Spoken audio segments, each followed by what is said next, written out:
I just really want to open my heart. That is the thing that sounds the most beautiful to me in the testimonials. I was sobbing like a child and saying thank you, thank you, thank you over and over again.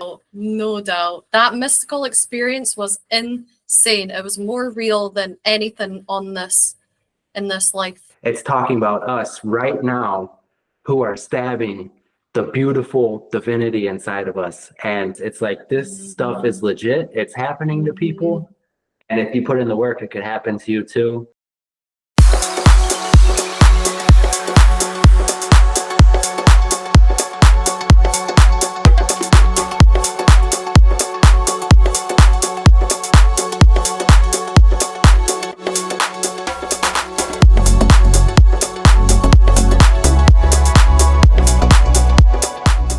Well, my name's Kyle. Hello, everybody. It's a pleasure to be here. I asked Simone if she would join me on my channel, which is an English channel. I teach English to Spanish speakers, and she was kind enough to join me. So thank you very much.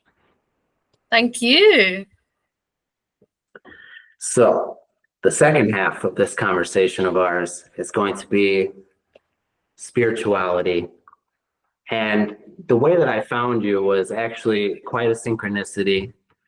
I am a huge fan of Dr. Joe Dispenza, and out of nowhere, I see a video of yours talking about your experience with, did you do the week-long or a weekend workshop? Yeah, look, here's my thing. So cool. I am super jealous. Oh, and then, oh my God, the story of how I ended up there is crazy as well. I don't know, like, yeah, how much you know from what the videos that you've watched. But yeah, a really weird, a really crazy synchronicities again. Like, yeah. Could you give us a summary of how all that went down? Yeah. So at the beginning of 2024, I was going to say this year, but it's now 2025. Yeah, I was also like, you know, this was a theme before. I was in a really dark place, and I had heard about Dr. Joe's work before, only read Breaking the Habit of Being Yourself, which is one of Dr. Joe's books, and watched a lot of podcasts and videos with Dr. Joe and been like, this guy, yeah, like I think he's on to something. But it was only at the beginning of 2024 that I really dove in.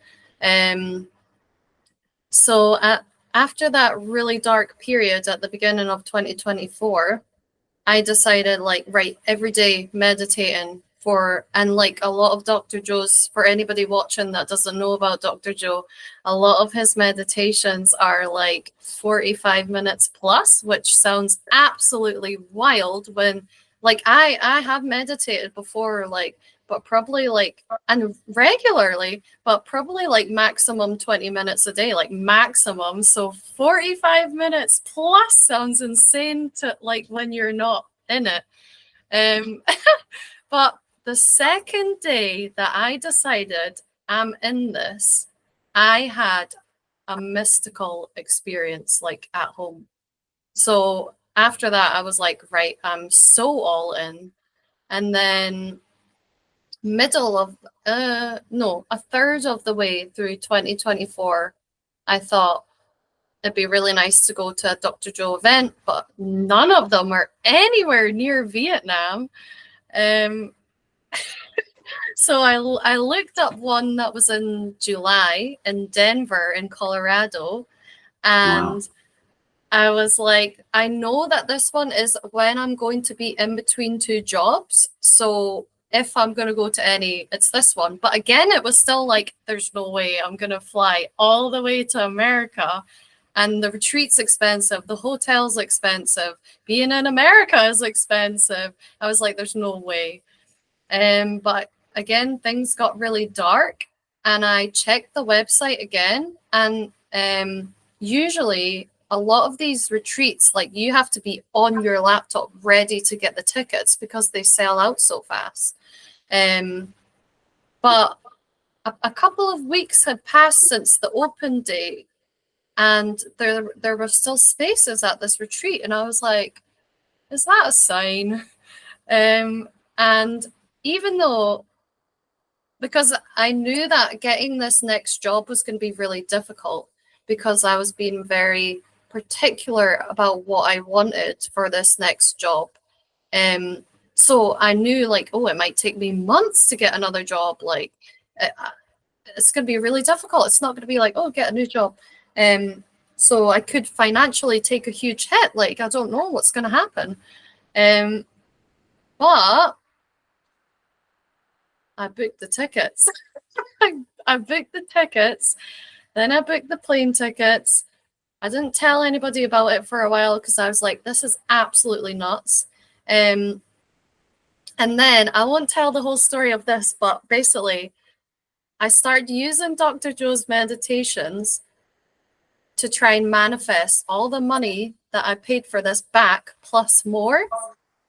And 2 weeks after I started doing that, I manifested all the money back plus more. Wow. Incredible. So there's no doubt in your mind that this stuff is legit. It works. It's real. No doubt. That mystical experience was insane. It was more real than anything in this life. It was more real. Okay. So my questions regarding that: first, which meditation were you doing? And second, could you tell us a bit about the experience? Yeah. So do you mean for the mystical experience, what meditation? Yeah, I assume it was one of Dr. Joe's, but you know he has a million, so. Yeah, it was, yeah. So I just want to say, like, a couple of things before, because I do think there were a lot of different factors that made this mystical experience happen, like aside from the actual meditation. Like, it was like almost like all these things together made it happen. So one, I hadn't slept for 3 days, no sleep. And if you read into Dr. Joe's work, the reason that he tells us, well, at the retreat and in normal life, he advises that you get up really early and meditate because your melatonin levels are higher then. So can you imagine how much melatonin was in my body from 3 nights of not sleeping? So I do think that was a factor. Number two, I think another factor was that this was my second day doing those meditations. So I had no expectations, which Dr. Joe goes on and on about. Like, don't have expectations because you're going into the unknown. If you have an expectation, that's not unknown. So the fact that I didn't even know you could have a mystical experience, I think made that happen. And then also, I just watched the movie Interstellar, which is about like different dimensions and stuff. So it was already like in my mind. And I also had this really bizarre feeling that there were some beings in my bedroom that were waiting for me to do this meditation. I know that sounds absolutely nuts, and I've never had that feeling before. Don't think I've ever had that feeling ever since, but I just had this feeling that there's something's going to happen in this meditation and something's waiting for this to happen. So anyway, the meditation was the pineal gland meditation.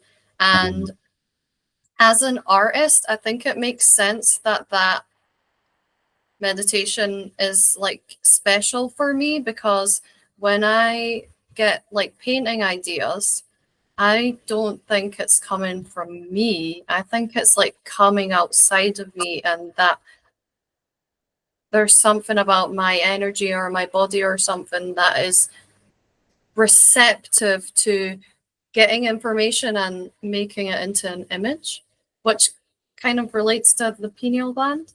I've forgotten your second question, sorry. What was the experience like? Oh my God. I mean, you should, if anybody watching wants to like see the whole, like in detail, you should go and watch my YouTube video because it's quite long, but I'll try and like give the main points. Unconditional love, a feeling of unconditional love that I've never felt before in my whole life. I was sobbing like a child and saying thank you, thank you, thank you over and over again, because it was just like, it was like nothing I've ever felt before. I was in another dimension. I saw Eckhart Tolle. Do you know Eckhart Tolle, who wrote The Power of Now? He was there. I think I saw someone from a past life, and when we saw each other, like, so I saw this lady. I don't recognize her in this life. I had this feeling that she was in South America and there was this scenery behind her. When she saw me and I saw her, we both started crying, and there was this feeling of like, I never thought I'd see you again. And both of us were feeling that. And I've never had like anything with past lives before. So this was really like, whoa, what the hell's going on? Like, I don't recognize this lady, but I know that I love her and she loves me, and we're so happy to see each other again. And yeah, I also think that I saw my future partner and my future daughter. I gave this unconditional love one by one to my family members, because when you feel completely whole, you don't want anything. How could you ever want anything when you are completely whole? The only thing that you want to do is give. So that was really beautiful, because in the visuals that I was seeing was like, I could see my family members being like, oh, what is this? Because they'd never experienced anything like that before. And another thing that happened was it was almost like laughable that we think that, for example, financial abundance, which is a reoccurring thing that I need to work on. It was laughable when I was in this space and I was feeling all this love and I could see like money flying everywhere, that we would ever think that we can't have anything that we ever wanted. And it was like a feeling and a knowing more than like anything else. And like, I've never been financially abundant. I don't even want to say that out loud, but I have a history of having a lot of money blocks. So for me to feel that complete, like, oh my God, it's so silly that I think that I can't like have as much money as I want, was really like, whoa, something crazy is going on here. And the last thing is that the whole day after that experience, I had this like afterglow where, you know, like the voice in your head, the ego, I could hear that, but with space, and be like, why, for example, a lot of the time that voice in our head is like, I like that, I don't like that. And this space was like, why, who are you saying that to? You know what you like and you don't like. So why, like, what is this unnecessary chatter going on? Like, it's annoying. It's really annoying. It's unnecessary. And that lasted like the whole day after this mystical experience. And then I was kind of like back to normal, but life would never be the same again. So yeah, that was it. Very like condensed, but yeah. Wow, beautiful. And I'm so pleased to speak with somebody who has, you know, been to a Dr. Joe retreat and done the work, because I've watched so many testimonials. I've read Breaking the Habit and Supernatural. I've been doing his meditations for quite some time. But to hear the exact same, you know, you're saying, obviously each experience is different, but everybody that's been through this has similarities in their stories. It's like, this stuff is legit. It's happening to people. And if you put in the work, it could happen to you too. And it sounds crazy to somebody who has not experienced this type of thing, but Yes. you, you're preaching to the choir. I'm not judging whatsoever, promise. Yeah, and like I just also want to say, like, in case anybody's watching this who isn't into Dr. Joe's work or hasn't experienced anything like this, I can fully acknowledge that, for example, maybe 2 years ago, past Simone listening to current Simone would be like, what the hell is she talking about? She sounds absolutely nuts. So, like, I don't know if maybe like people watching this are like interested in getting into Dr. Joe's work, but I would just say like it's so important to be open-minded. Like so this is just a little like side thing, but we Wi-Fi, right? We cannot see Wi-Fi, but we know it's working. Our senses, we cannot see Wi-Fi, we cannot sense Wi-Fi, we know it's working. How come we're like, yes, that is real, that is true, that is a thing that works, but with like energy and like entities, for example, like other beings, that's the same thing. We can't see it, but why are we saying that's not true? What's the difference here is that, I don't know, the government says that Wi-Fi works, and this we don't have somebody important to tell us that works. So yeah, anyway, be open-minded is what I'm trying to say. Well, you have to see it to believe, I think, right? Because I'm Yeah. sure 2 years ago you probably didn't think these things were real either, and I didn't along before I've had experiences like this or got into this type of stuff. But once you see it, it's like, okay, this stuff's real. It's just now I want to get back there and I want to live my life in this mindset. But that's the hard part, isn't it? It comes and it goes, and you're seeking after it, but locking it down and living in it is the hard part. Absolutely. And Dr. Joe like talks about that like, it's not just about when you sit down in meditation, it's about all the other hours in your day. Have you had a mystical experience? I have, but not in my Dr. Joe meditations. Um, Oh, so it's strange. I feel like I do have expectations, and that's what I have to try and work on because I wasn't I don't want to say experienced meditator, but I had been in the hour and a half meditations range before I learned about Dr. Joe, and I've had some pretty deep meditations and experiences. So by the time I got to the Dr. Joe, I was like, okay, this is gonna just blow my mind and it's gonna be incredible. And I I've had very nice feelings, but I haven't had a big experience yet with Dr. Joe. But I will tell you about a quick experience of mine. So talking about the melatonin thing, this was right before bed. And I love spirituality. I love reading different scriptures. I just read a book about Buddha.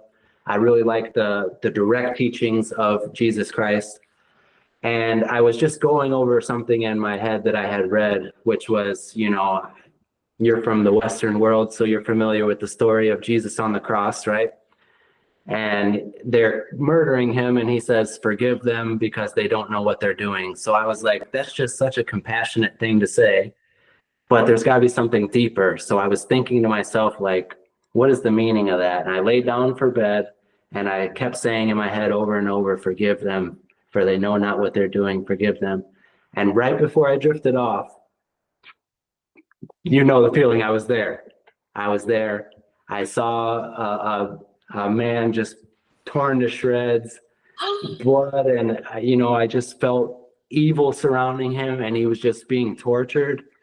But instantly there was a download of information in my mind, and I was like, oh no, the scripture's not talking about the Romans who were stabbing a man 2,000 years ago. It's talking about us right now who are stabbing the beautiful divinity inside of us. And I was just thinking, when we hate people, we're stabbing this beautiful creature. When we watch disgusting things on the internet, we're stabbing this beautiful piece of God inside of us.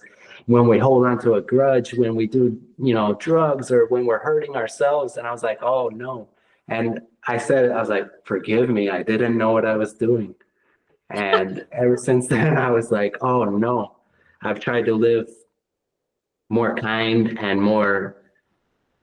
I've tried not to hold on or judge anybody, because I was like, oh no, I've been destroying this beautiful part of myself my whole life. And it was just an instant download of the lesson. There was no speaking. Instantly I knew, instantly I saw it. I was like, this didn't happen 2024 years ago. It's happening right now inside of me, inside of you, and inside of every one of us. That is so beautiful. Wow. Thanks for sharing. And I feel crazy. I don't feel crazy sharing with you, but I would feel crazy sharing with people at my job, or, just some random person on the street. But I know that to be true. And that's how you feel after the experience, I think. Right? It's like this different type of knowing. I've heard some other like podcasters like call it knowing with a capital K. It's like this knowing that's not with your brain. It's like a knowing that's in your spirit and your body or something. And I love it how you said it was like an instant download, because every time, yeah, it is instant. It's like, and it's instant, and it's like, I know that is the truth. It's like 100% certainty, but it's a different certainty than the certainty that we are like used to in our normal day-to-day 3D life.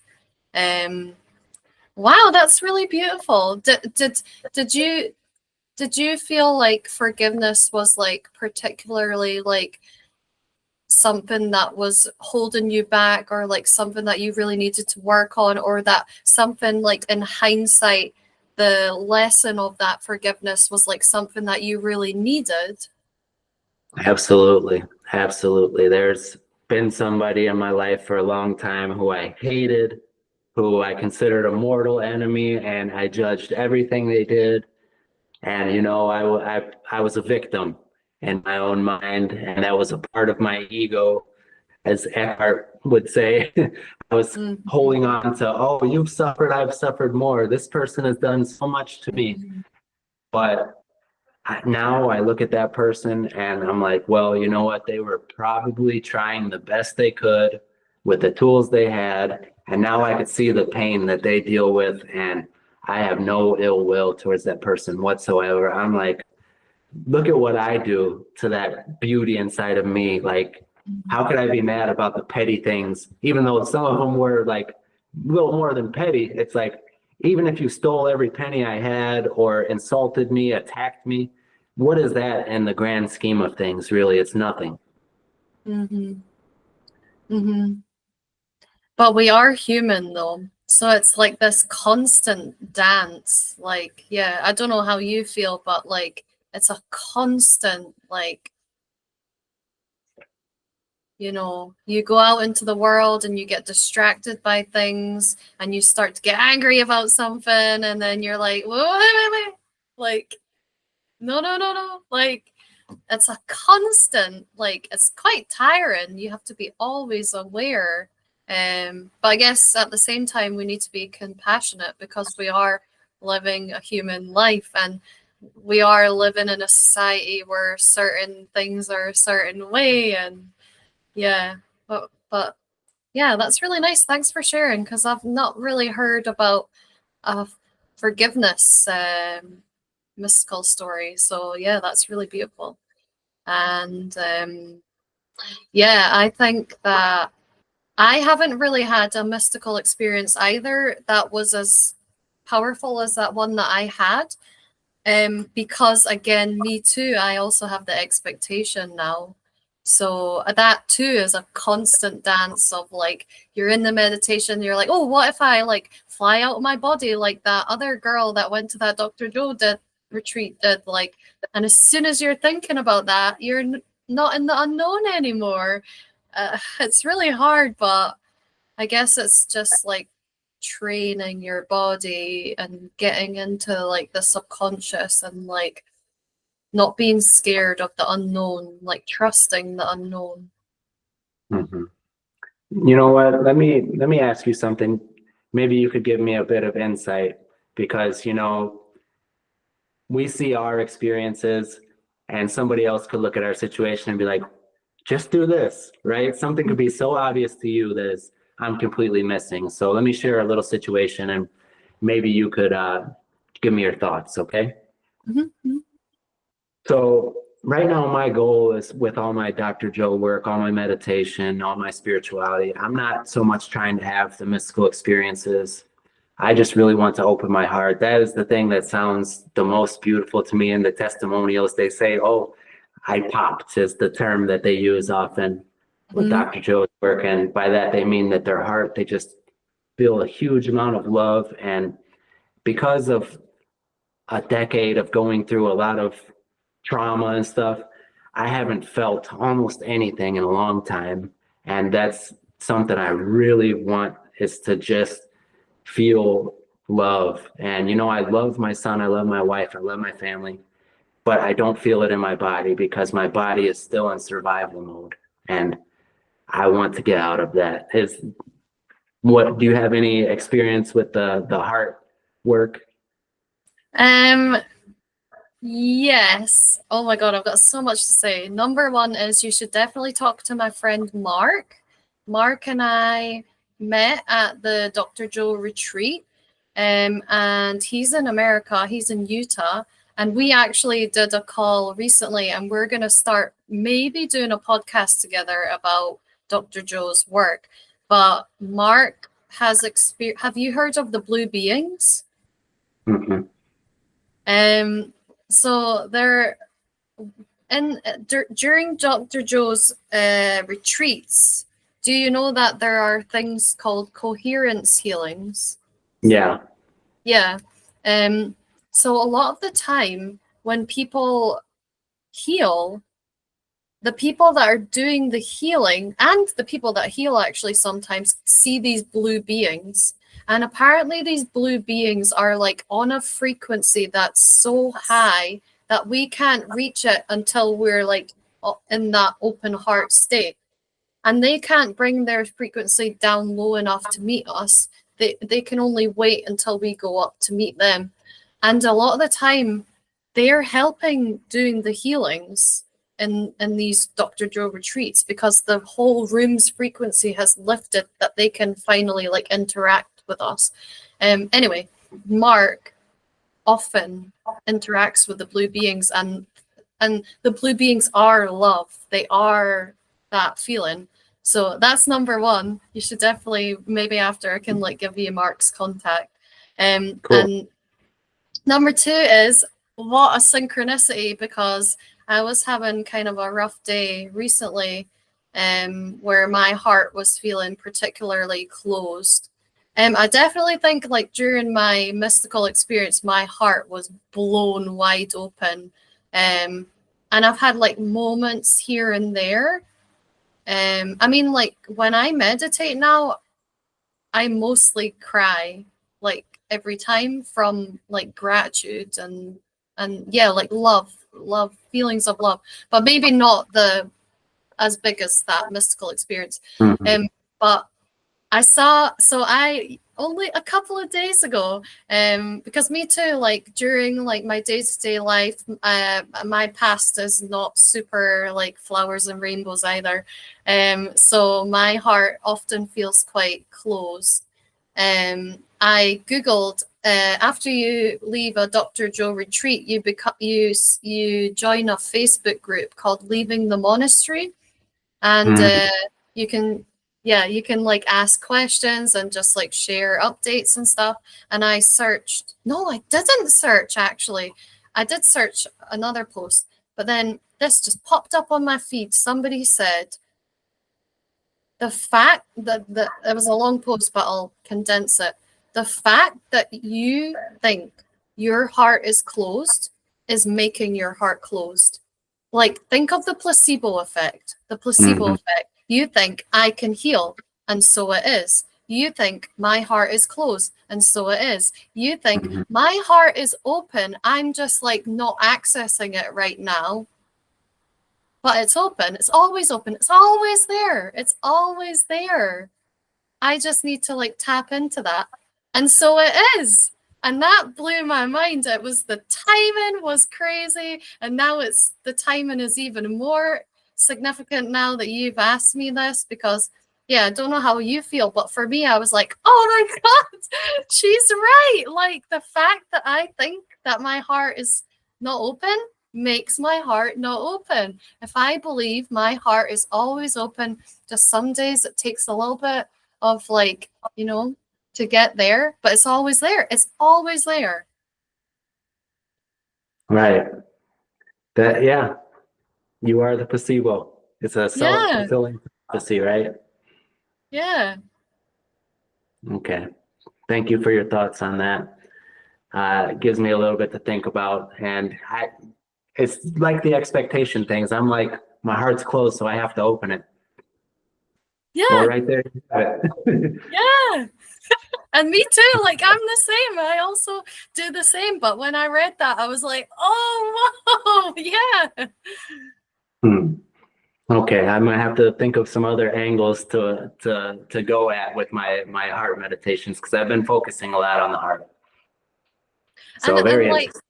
and like I think that this like kind of concept is like such a big one, because I feel like whenever I meditate and I'm feeling like I'm not doing it right, I'm not doing it right, everybody else can do it better than me, blah, blah, blah. And so it is.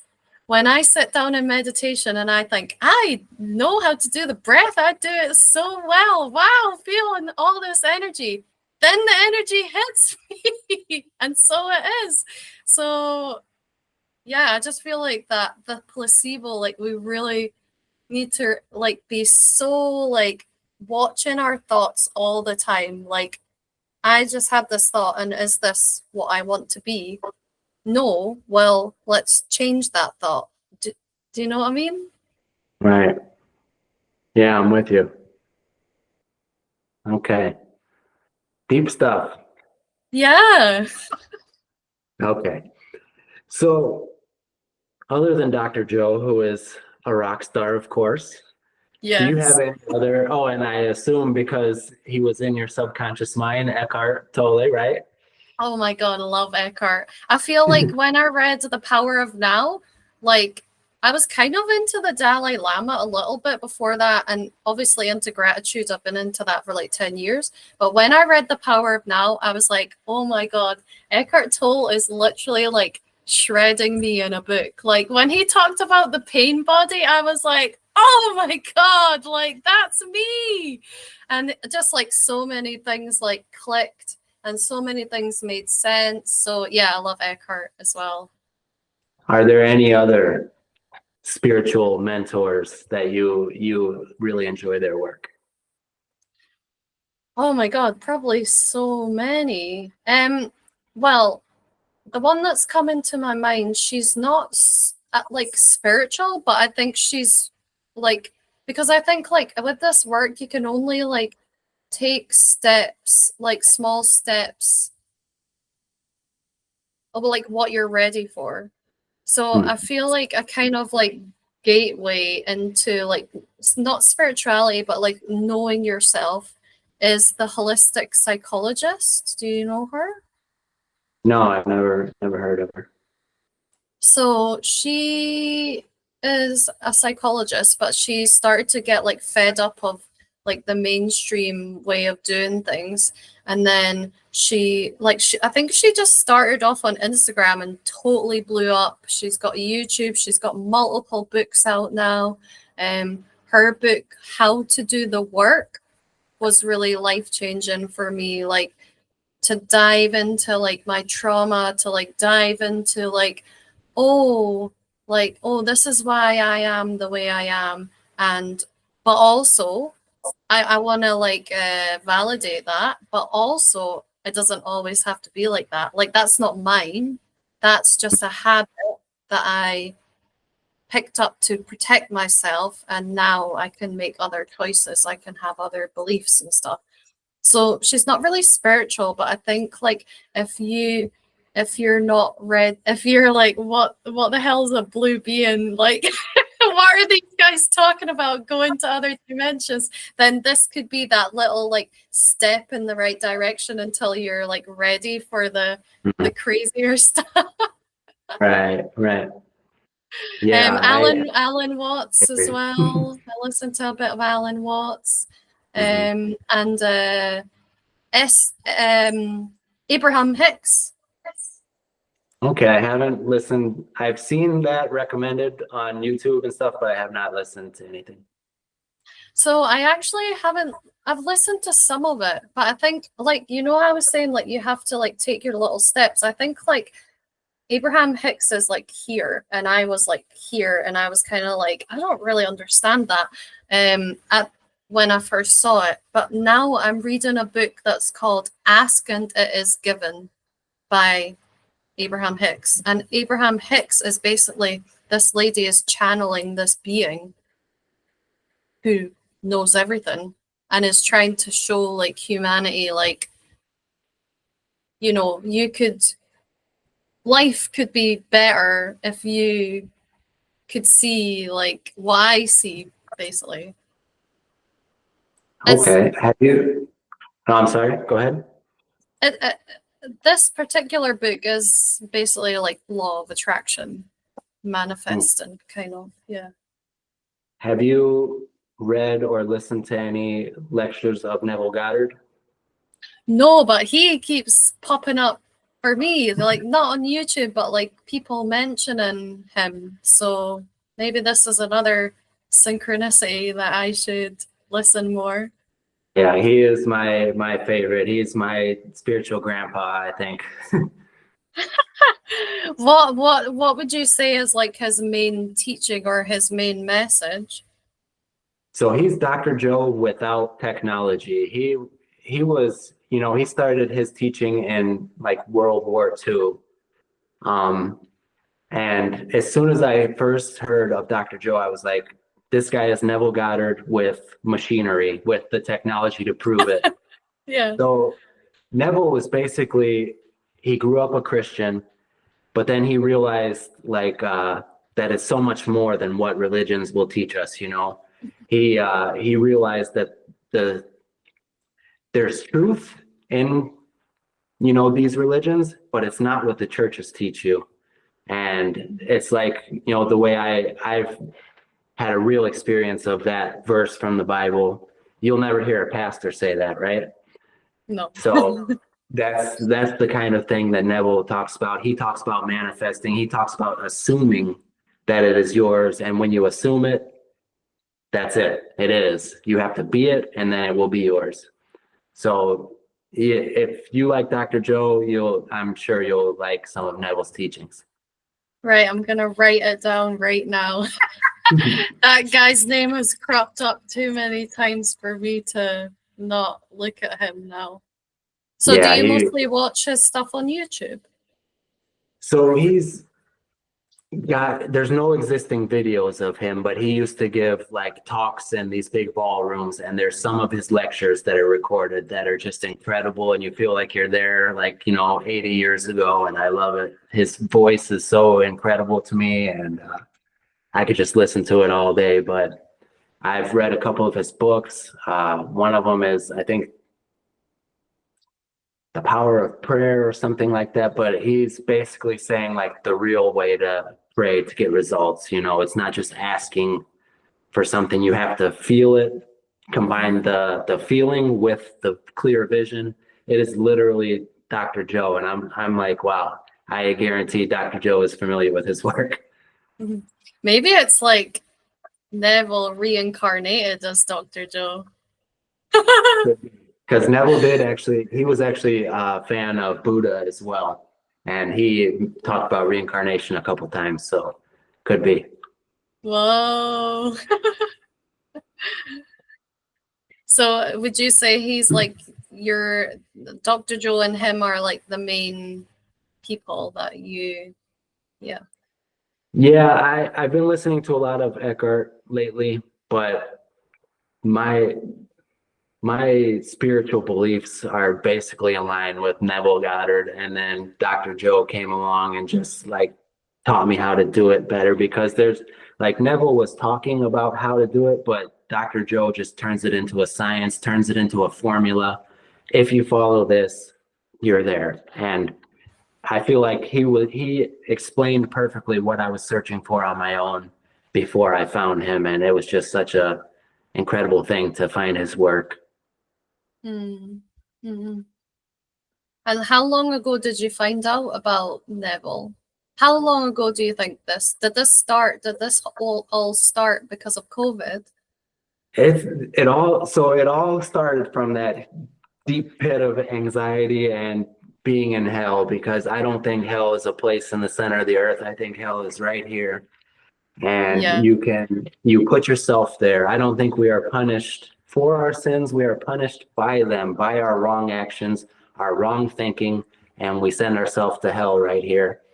And by that same token, like Dr. Joe says, if our thoughts can make us sick, they can make us healthy as well. Our thoughts can send us to hell, or they could send us the other direction to whatever you want to call it, enlightenment, nirvana, heaven, Hmm. bliss, joy. But yeah, so I was in a terrible place, and right here I've got my gratitude journal. Hmm. These are just a couple different languages that mean thank you. Hmm. And I wrote so many different things, but one of them was thank you for my anxiety, for that hell I went through because it sent me on the greatest journey of my life. And there's just so many more things to come. I'm certain of it, but without that, I wouldn't have had anything that is of value in my life today. So I'm so grateful for it. And it's so powerful to be grateful for your darkest moments. It's such a powerful thing to be like, you know what? Like, I'm so thankful for that, even though it was hell. Like, yeah, Mhm. And you know, that's it's a superpower too. It really is because I train martial arts. I haven't been lately because, you know, I'm getting older and my body can't handle the getting beat up all the time. But sometimes when things were getting pretty tough, I would think like, okay, this hurts, but this is absolutely nothing compared to being tortured in my brain by myself. You know, in my deepest dark pit of yeah, that hell, yep, I'm getting hit in the face over that any day. So yeah, it yeah, gives you like armor, right? yeah, yeah, that's true. Thanks for that visual. I'm gonna use that now. Well, very cool. It's good to share experiences like this with somebody who can understand them. Yeah. And what about the gratitude jar? Was that something really quite recent? So I'm over 30 days now. I read the book probably a month and a half ago. I'm like 40 days in right now, and I plan to just keep going indefinitely. But yeah, it's been really lovely. I read that book like I just ate that book up. It was something I really needed at the time I read it, and I've really enjoyed, you know, just before bed thinking about those few things that Mhm. made my day nice. And I have my son do it too, and it's just I've Oh, seen a shift in my family's perspective on life, you know? yeah. Oh, that's so beautiful that you get your son to do it. And that's like it's like rippling out everywhere. That's amazing.